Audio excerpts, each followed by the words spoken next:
नमस्कार. बस्तरची कला आणि संस्कृती जगभरात प्रसिद्ध आहे आणि या संस्कृतीची ओळख करून देण्यासाठी आम्ही आलो आहोत कोंडागावातील सुंदर कलाकुसरीच्या शहरात. येथील बेलमार्ट आर्ट किंवा ढोकरा कला जगभरात प्रसिद्ध आहे. तर चला त्याबद्दल जाणून घेऊयात.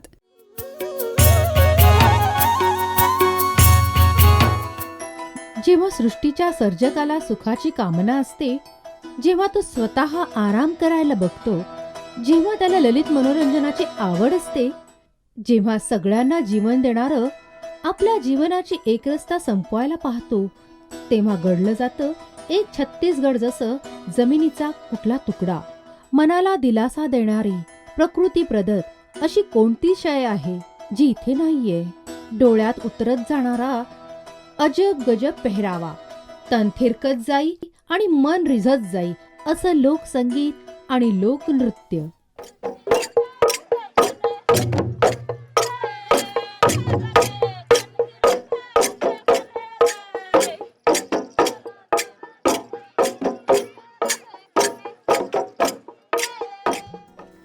साध्या सरळ परंतु कलाकौशल्य असलेल्या जनतेने सजलेला छत्तीसगडाचे सौंदर्य सरळ सरळ उतरत जाते.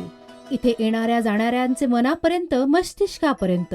विश्वात अशी कुठलीच जागा नाहीये जिथे एकत्र असेल इतकी विविधता. कला, संस्कृती, सभ्यता, परंपरा, चलन, प्रचलन सर्व काही 180 डिग्रीच्या कोणामध्ये फिरत असते. बस तुम्ही एकदा छत्तीसगडला फिरून या. पूर्णच्या पूर्ण कलकल करणारे झरे, वाहणाऱ्या नदींच्या अनुपम सौंदर्याने छत्तीसगडला सर्वात अजब बनवून ठेवलं आहे.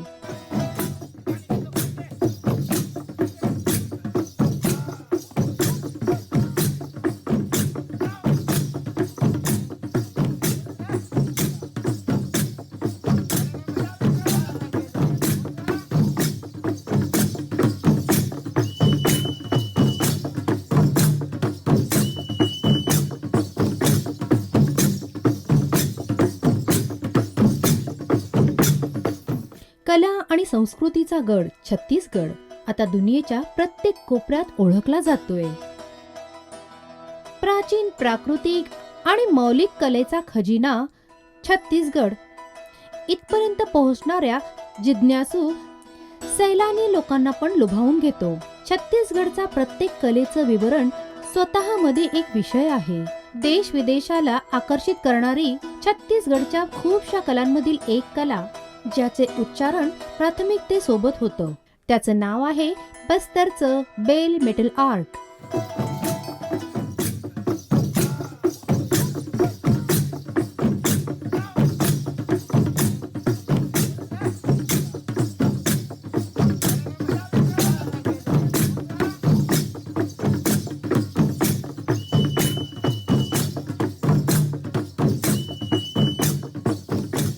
छत्तीसगडच्या राजधानीपासून लगभग 300 किलोमीटर दूर बस्तर क्षेत्रामध्ये मिळते ही कला. आणि या भेटूया त्यांच्या कलाकारांना. हमारा काम हमारा खानदानी काम है, पीढ़ी दर पीढ़ी चलते आ रहा है. ये जो बेल मेटल जो बोलते हैं ढोकरा आर्ट है, ये 12 प्रक्रिया से गुजरता हुआ एक तैयार होता है. अब पूरा काम हाथ से होता है. दंडकारण्य क्षेत्राच्या बस्तर अंचलला आता त्याच्या हस्तकलेमुळे मिळते एक नवीन ओळख. इतिहासकारांच्या म्हणण्यानुसार बस्तरच्या बेल मेटल आर्ट मध्ये मिळतं 2500 ईसा पूर्वच्या हडप्पा सभ्यतेची एक झलक. काळातील मिळणाऱ्या हत्ती, घोडे, देवी देवताच्या प्रतिमेप्रमाणे प्रतिमा मिळते बस्तरच्या आदिवासी डोकरा शिल्पी. डोकरा जो बोलते हैं, ये बूढ़ा बूढ़ा बूढ़ा आदमी को डोकरा बोलते हैं। जो हम लोग के जो लोकल जो भाषा है उसमें बूढ़ा आदमी को डोकरा बोलते हैं। इस कला को डोकरा कला इसलिए ही बोलते हैं कि ये भारत का सबसे प्राचीन, सबसे बुजुर्ग आर्ट है। बस्तरच्या बेल मेटल आर्टच्या आगीपासून दुनियेचा कुठलाच कोपरा अशीवित नाही राहिलाय. लगभग 350 रुपये प्रति किलो या दराने विकला जाणारा कच्चा बेल मेटल आकार मिळताच होऊन जातो बेशकिमती. बेल मेटल एक प्रकारचं कांस्य किंवा ब्रॉन्झ असतं. 4.1 असं मिळालेलं तांबा आणि टीन बस्तरच्या बेल मेटल शिल्प्यांच्या हाती येताच बोलायला लागतं. साजसज्जा आणि पूजापाठ यामध्ये वापरात येणारी कलात्मक बेल मेटलचं अयस्क टीन कॉपर आणि लोखंडाचं सल्फाईड असतं, ज्याला स्टेनाइट म्हणतात. बेल मेटल कलाकृती तयार करण्यासाठी लागतात हे 5 धातू: पितळ, कांस, ॲल्युमिनियम, जस्त आणि तांबा. बस्तर जिल्ह्यामधील बेल मेटलचे कारिगर सगळ्यात जास्त दहीकोनमा, मदिमबोरांद, कटागाव, कटनपूर, कोंडागाव, जगदलपूर, खारखोसा, गुंडागाव आणि अल्वनीमध्येच भेटतात. बेल मेटलचा शिल्पकार कुठल्याही खास क्षेत्राची सभ्यता आणि संस्कृतीला आपल्या कलेच्या माध्यमातून प्रदर्शित करतो. बेल मेटलच्या जरियेने शिल्पकार आपली कल्पनाला देतो एक जिवंत स्वरूप. मोम की स्टेज में है, ये मोम की स्टेज में है। मिट्टी से हो गया मोम को कैद किए, फिर इसी मोम से सूंड इसका वो खिस्सा और आँख वाँख बनाए हैं, अभी मोम की स्टेज में है ये। अभी ये बन के तैयार हो जाएगा, इसका कान वान लगेगा, तो फिर इसको फर्स्ट मिट्टी जैसे नदी किनारे की चिकनी मिट्टी और कोयले का पाउडर, गोबर को इसके ऊपर छापेंगे, जब इसका कान वान लगा देंगे तो। छत्तीसगडमध्ये बस्तरच्या आदिवासी बाहुल्य क्षेत्रामध्ये असे खूपसे शिल्पकार आहेत ज्यांनी बेल मेटलच्या कलाकौशल्याने बनवली आहे आपली एक वैश्विक ओळख. मैं इस कला के माध्यम से मुझे राष्ट्रीय पुरस्कार, नेशनल अवार्ड और स्टेट अवार्ड दोनों एक ही सत्र में प्राप्त हुआ. ये ऐतिहासिक माना जाता है. इस काम में हमको ज़्यादा पसंद अच्छा इसलिए लगा कि घर का काम है, नाम भी है, शोहरत सब इसमें है. बहुत खुशी की बात है कि काम मिल रहा है. मेरे को सन 2000 में स्टेट अवार्ड मिला है और 2001 में नेशनल मेरिट मिला है. मैं 2005 में साउथ अफ्रीका गया था. हा एक चांगला संकेत आहे की ह्या कलेचं हस्तांतरण नवीन पिढीपर्यंत सफलतापूर्वक झालेलं आहे. डोकरा आर्टशी जुडलेल्या शिल्पी जेव्हा स्वतः जुना होऊ लागतो तेव्हा त्याचे डोळे कमजोर होऊ लागतात आणि तोपर्यंत त्यांची ही कला सगळीकडे पोहोचलेली असते, त्यांच्याच परिवारातील कुठल्या तरी नवीन सदस्याकडे. मग बेल मेटल आर्टला घेऊन नवीन जमाना, नवी पिढी आपल्या नवीन कल्पनेशीलतेसोबत पुढे सरकतात. मेरा नाम राजेंद्र बघेल है, मैं बेल मेटल का शिल्पी हूँ. मैंने इस काम को, हमारा ये पीढ़ी दर पीढ़ी काम है हमारा, तो मैंने इसका जो अच्छे जो गुण जानकारी के लिए मेरे पिताजी के साथ, कई लोग का ऐसा होता है जो पिताजी के साथ बैठना नहीं होता, तो मेरे चाचा जी के साथ जयदेव बघेल, डॉक्टर जयदेव बघेल जो हैं उनके यहाँ बैठ के उनके साथ मैं काम ज़्यादा सीखा. ये मेरी पारंपरिक काम मेरे पिताजी, उसके पिताजी और उसके पिताजी, यानी 3 पीढ़ी तक, जैसे मेरे को बताया गया कहानी पे कि मेरा बाप भी बना रहा था, उसका बाप भी बना रहा था, ये काम करते आ रहे हैं और एक मेरी ट्रेडिशनली काम है. मैं डोकरा आर्ट में काम करता हूँ और ये काम मैं मेरे पिताजी से सीखा और मेरे पिताजी ने दादाजी से. जब दादाजी पहले काम करते थे तो जो देवी देवताओं की मूर्ति होती है, जैसे राव देव, डोकरी देव, बूढ़ा देव, हिंगलाजिन माता, ऐसे प्रोडक्ट बनाते थे, क्योंकि ये प्रोडक्ट जो गांव के लोग हैं इसको क्या मतलब जैसे पूजने के लिए वो खरीदते थे. खानदानी परंपरेनुसार बेल मेटल शिल्पच्या कामाशी जोडलेल्या परिवाराची बस्तर क्षेत्रामध्ये कमी नाहीये. बेल मेटल पासून बनलेले घोडे, हत्ती, आदिवासींचे आभूषण इत्यादी बनवायच्या कामामध्ये जोडलेल्या परिवारांची बस्तरमध्ये कोणतीच कमी नाहीये. बेल मेटलची कला, बेल मेटलच्या कलेचं हस्तांतरण होत आहे पिढी दर पिढी. मैं तो ज़्यादा पढ़ा लिखा नहीं कर पाया, तो मैंने जो अभी बताया, जैसे इसी कला के वजह से ही मैं पूरा देश दुनिया में गया। और जो मेरे दोस्त लोग हैं वो अलग अलग जॉब में हैं, तो अलग अलग जॉब में अच्छे कमाते हैं, लेकिन जब मेरे को बधाई देते हैं, कोई पेपर में मेरा आता है, कोई न्यूज में आता है कि भाई तेरा तो तू जो काम कर रहा है वो बहुत अच्छा है। जैसे हमारे दादा लोग परदादा लोग करते आ रहे हैं, तो उन्हीं से हम लोग देख के सीखे हैं। और साल में बस एक ही बार खेती करते हैं, वो भी धान का। थोड़ा बहुत खेत है तो करते हैं, और बाकी सब यही काम करते हैं। बेल मेटलचे शिल्पकार जंगलातून माती आणून त्याची सफाई करतात आणि चांगल्या प्रकारे भुशासोबत फेटून त्यांना मूर्तीचा आकार देतात. भुशाला दाबल्यानंतर नदी किनाऱ्याची मातीचा लेप चढवतात. सुकल्यानंतर त्यावर मेणबत्तीच्या धाग्याची परत चढवतात. मेणावर कापूस आणि मातीची पुन्हा परत चढवतात. शेवटी डिझाईन आणि आकाराच्या वर लाल मातीची परत चढवून किनाऱ्यावर एक होल ठेवतात. सुकल्यानंतर भट्टीमध्ये टाकून तिथे सोडून देतात. भट्टीमध्ये 6 ते 8 तास शेकल्यानंतर उकळणाऱ्या बेलमेटलला मूर्तीमध्ये टाकून रात्रभर थंड होण्यासाठी सोडून देतात. सकाळी मूर्त्यांवरून माती फोडून वेगळी करतात आणि ब्रशच्या सहायतेने तयार मूर्तीची सफाई करतात. क्रमबद्ध आणि धैर्यताच्या सोबत संपन्न होणारी ही प्रक्रिया अतिरोचक आहे की नवी पिढीपर्यंत त्याचं हस्तांतरण होत चाललंय, आणि तेही सोप्या रीतीने. एक दिलखुश कलाकृती बनवण्याच्या मागे ह्या पारंपरिक कलाकारांचा वास्ता किती गोष्टींशी पडतो याचा अंदाज पण लावू शकत नाही. नदीवरून आणलेली चाळलेली रेत, दिमकाची बांबी फोडून आणलेली माती, भुसा आणि न जाणो कित्येक प्रकारचे धातू पूर्ण कलात्मकतेसोबत डाईमध्ये टाकून आकार देतात.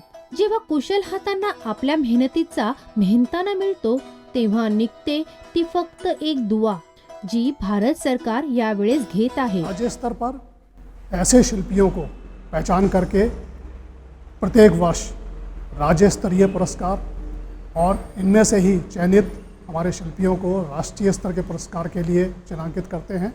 राज्य स्तर पर भी और राष्ट्रीय स्तर पर भी और अंतर्राष्ट्रीय स्तर पर भी विभिन्न प्रदर्शनियों में, गोष्ठियों में, मेलों में और विपणन में उनको, हमारे शिल्पियों को सहयोग देने के लिए, क्योंकि उनको आत्मनिर्भर बनाना हमारा प्रमुख उद्देश्य रहा हमेशा. ये अपनी कलाकृतियों के प्रचार प्रसार से, उनको उसके विक्रय से अपनी जीविकोपार्जन कर सकें, आत्मनिर्भर बन सकें, ये शासन का हमेशा से ही प्रथम उद्देश्य रहा. छत्तीसगडचं बेल मेटल आर्ट कायम राहिलं आहे पुरस्कृत. 1970 मध्ये तात्कालिक राष्ट्रपती व्ही गिरींच्या हस्ते बस्तरचा शिल्पकार सुखचंदला भेटले राष्ट्रीय अवॉर्ड. समृद्धीचा प्रतीक पूजनीय हत्ती नेहमीच छत्तीसगडसाठी शुभ राहिला आहे. बस्तरच्या बेल मेटल हत्तीने पण छत्तीसगडला एक जागतिक ओळख दिली आहे, आणि बेल मेटलच्या या हत्तीने आपले सर्जक सुखचंदला पण नामवर केलं आहे. छत्तीसगड राज्याच्या गठनच्या नंतर त्यांना ताम्रपत्र बनवायचं एक प्रोत्साहन स्वरूप काम मिळालं. हमें इस बात की खुशी है कि ये हमारी पारंपरिक कला को बढ़ावा देने के लिए भारत सरकार और राज्य सरकार के माध्यम से विभिन्न महानगरों में, देश एवं विदेशों के महानगरों में प्रदर्शनी आयोजित करती है, और हमें अपनी कला को प्रदर्शन करने का और इसको सेल करने का एक माध्यम शासन के द्वारा, भारत सरकार और राज्य सरकार के द्वारा किया जाता है. बस्तरच्या हस्तकलेला जनतेच्या हातापर्यंत पोहोचण्याच्या प्रयासामध्ये तत्पर आहेत खूपशा निजी आणि शासकीय एम्पोरियम आणि संस्था. शोरूम के माध्यम से अधिक शिल्पियों का सामग्री बिक सके और यहाँ लाके उसको डिस्प्ले कर सके, इस दृष्टि से शोरूम का निर्माण किया गया है. शोरूम हमारा टोटल 18 शोरूम है. दिल्ली में है, अहमदाबाद में है और पूरी छत्तीसगढ़ में है. और बढ़िया सामग्री जनता को प्राप्त हो, पब्लिक को जो खरीदी करने आते हैं तो उनका अधिक से उन्नति होगा और अच्छे पैसे मिलेंगे, ऐसे दाम मिलेंगे पहले का अपना बाप दादी लोग करते थे, लेकिन उतना मुंदी चुटकी बनाते थे तो उन लोगों को जो रोजी रोटी है वो कम मिलता था, तो उन लोगों का वो चावल खरीदने के लिए भी नहीं होता था, तो इस काम को छोड़ने के लिए हो रहे थे उन लोग। अभी थोड़ा ये सामान जो चलने लगा, ग्राहक खरीदने लगे इसको, तो 2 रुपया हमको भी मिल रहा है, तो थोड़ा अच्छा खा रहे हैं, दो वक्त का रोटी सही मिल रहा है अभी। शासनाद्वारे संचालित चिटकू मिटकी सारख्या संस्थांनी केलं आहे या दिशेमध्ये एक उल्लेखनीय काम.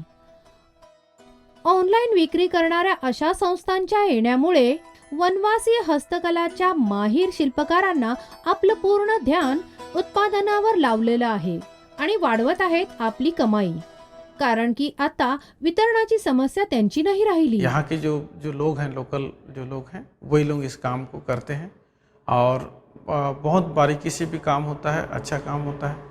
बड़े बड़े म्यूजियमों में भी आपको मिलेंगे, बड़े बड़े जो शोरूम्स हैं वहाँ मिलेंगे आपको, बड़े बड़े जो उद्योगपतियाँ हैं, बड़े बड़े एक्टर्स हैं, बड़े बड़े साहित्यकार हैं, बड़े बड़े कलाकार हैं, उनके घरों में सजा हुआ है। झिटको बिटकी नाव आहे बस्तर क्षेत्राच्या त्या प्रेमी युगलांचं, ज्याची कथा बस्तर क्षेत्राच्या खरं प्रेम करणाऱ्या आदिवासीयांसाठी एक प्रेरक प्रसंग आहे.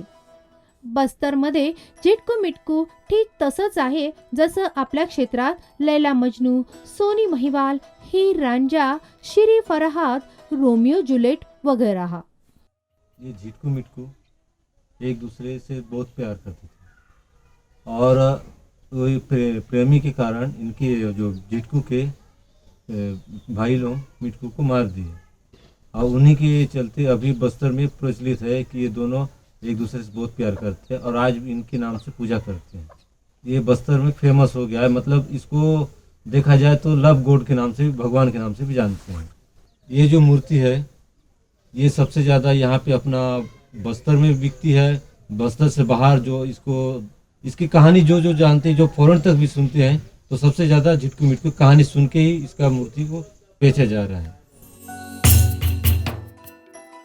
बेलमेटलच्या कोरलेल्या प्रतिमेच्या विभिन्न मुद्रांमध्ये नृत्य आणि वाद्य मुद्रेला बाजारामध्ये चांगला प्रतिसाद मिळतो. ह्यांची नृत्य मुद्रा पाहून डोक्यामध्ये बस्तरची ती सांस्कृतिक समृद्धीची आठवण होते जी त्यांच्या लोकरंगामध्ये दिसते.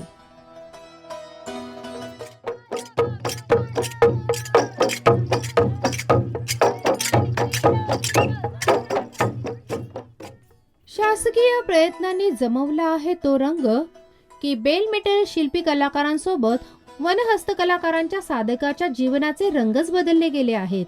देश विदेशामध्ये हातोहात विकले जाणारे बस्तरचे बेलमेटल डोकरा आर्ट आपल्या खऱ्या किमतीपर्यंत पोहोचले आहेत, आपल्या सृजनकर्तेपर्यंत. छत्तीसगढ़ हम लोग घूमने आए हैं. ये बेल मेटल जो आर्ट है वो काफ़ी ही इंटरेस्टिंग और बहुत ही इम्प्रेसिव है. इसको देख के ही ऐसा लगता है कि सब कुछ अपने घर पे लेके चले जाओ. इधर के जो वर्क है वो बहुत अच्छा है और ये इंटरनेशनल फेमस है. शासनाने बस्तरच्या बेलमेटल सहित सर्व शिल्प कलाकारांना यथासंभव मदत करण्यासाठी एक अशी मिसाल बनवली आहे जी खूपच कमी दिसते. कोंडागांव शहर में एक क्राफ्ट सिटी की परिकल्पना की गई और क्राफ्ट सिटी कोंडागांव में पूरे छत्तीसगढ़ प्रदेश की मुख्यतः कोंडागांव की जो डोकरा क्राफ्ट है उसको विकसित करने के लिए यहाँ पे शिल्पियों की पहचान करना, शिल्पियों को कार्य के लिए एक अच्छा वातावरण उपलब्ध कराना, उनकी कलाकृतियों के विपणन के लिए, ब्रांडिंग के लिए, मार्केटिंग के लिए एक अनुकूल वातावरण तैयार कराना, इस उद्देश्य से हमने यह शिल्पकर्म की स्थापना की थी. एक कौशल्यवान शिल्पीला आपल्या कलेमध्ये रंग भरण्यासाठी आणखीन काय हवं असतं? त्यांना ओळखून शासकीय पद्धतीने सर्व काही मुहैया करून देणं, कलाकाराला त्यांची क्षमता, योग्यता आणि आवश्यकतेनुसार मानाने कर्जाच्या रूपात धन उपलब्ध करून देणे. शिल्पियों को सबसे पहले प्रशिक्षण दिया जाता है. प्रशिक्षण के दौरान शिल्पियों को उनके विकास के लिए मानदेय भी दिया जाता है. प्रशिक्षण जैसे सब समाप्त होता है उनको औजार उपकरण दिया जाता है और कर्मशाला अनुदान का प्रकरण बनाकर उनको मुख्यालय रायपुर भेजकर स्वीकृति करा करके उनको 3 किस्तों में उनका कर्मशाला अनुदान दिया जाता है। देशाच्या स्थानीय हस्तकलेला सहारा देण्यासाठी आणि त्यांच्या प्रचार प्रसारासाठी बढावा देण्यासाठी देशभरात बनवले जात आहेत असे शोरूम। असं म्हटलं जातं की बस्तरच्या हस्तकलेशी जोडलेल्या या शिल्पी कलाकारांचा आता स्वर्णिम दौर सुरू झाला आहे। आपल्या या सुदशेचं श्रेय मुक्त कंठाने सरकारला देण्यासाठी शिल्पीयांची संख्या तितकी आहे जितकी शिल्पी आहेत। अभी मेरे पिताजी स्वर्गीय जयदेव बघेल जी हैं और वो उनको कई राष्ट्रपति प्रधानमंत्री से पुरस्कार मिला है और वो अपना कला का प्रदर्शन करने के लिए वो कई देश विदेश में गए थे।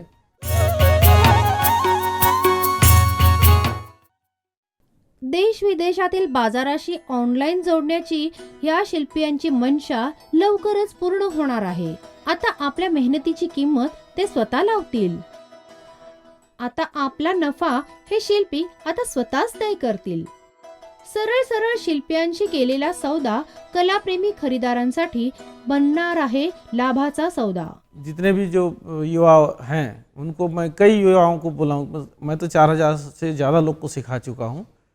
फिर मैं अभी भी कई युवाओं को बोलता हूं कि पढ़ के नौकरी की तरफ ना भागें।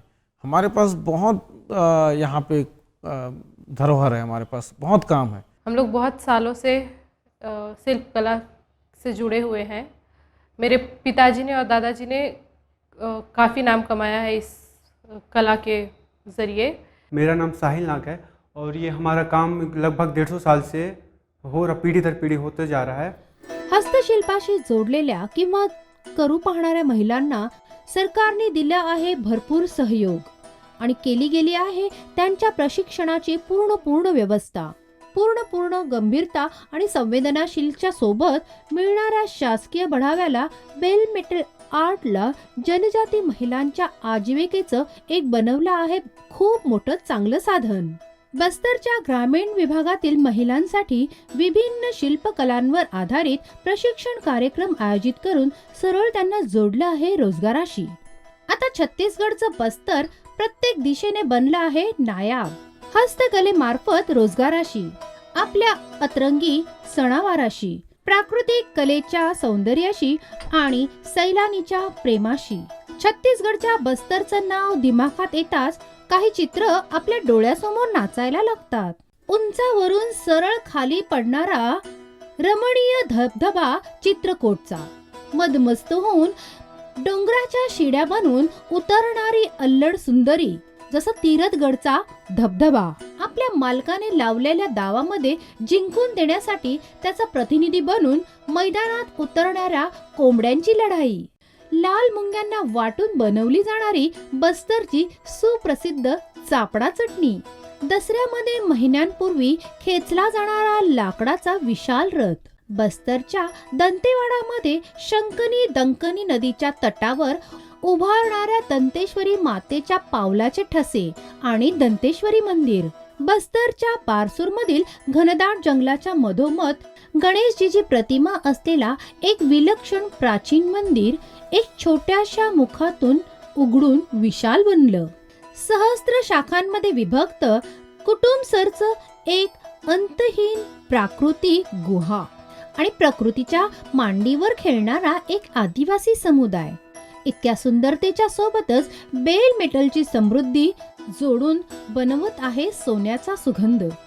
बेल मेटल आदिवासी शिल्पकारांचं ते स्वप्न जे नक्की साकार होतं। बेल मेटल सुंदर वनांचलच्या रहिवाशांची ती कल्पना आहे जे आकार घेतं जरूर, पण बेल मेटल एक पारिश्रमिक श्रम आहे जे नक्की धन घेऊन येतं आणि बेल मेटल सुंदर रंगांसोबत परिणाम जरूर दाखवतं। मग आमचा हा आजचा प्रवास कसा होता? खूप छान आहे ना? चला तर मग पुढच्या वेळी पुन्हा भेटूया एका नवीन एपिसोडसह। तोपर्यंत परवानगी द्या। नमस्कार।